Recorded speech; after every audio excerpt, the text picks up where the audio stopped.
I'm Max Dalton, and in this video I'll show you how to check the battery level on your Ultimate Ears Boom 3 Bluetooth speaker. Knowing how much battery life you have left on your Ultimate Ears Boom 3 speaker is crucial, whether you're heading out for a day at the beach, hosting a party, or just enjoying some music at home.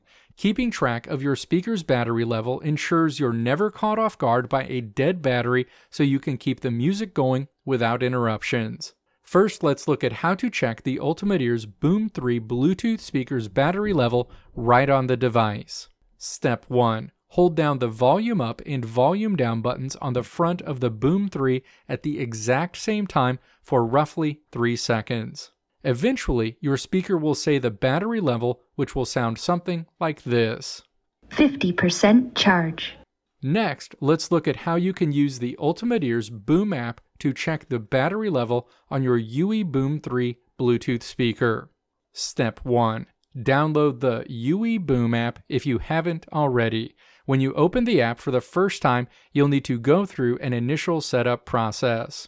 Step 2. Launch the app after setting it up.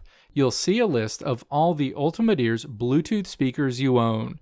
Tap your Boom 3 speaker in this list. A control screen for your speaker is displayed, where you'll see the current battery level at the top of this screen. Let me know if this video helped you out in the comments below. If you liked what you saw here, click the video links on the right side of the screen to check out another video. Or click the logo on the left side of the screen to check out my tutorial website at www.maxdalton.how.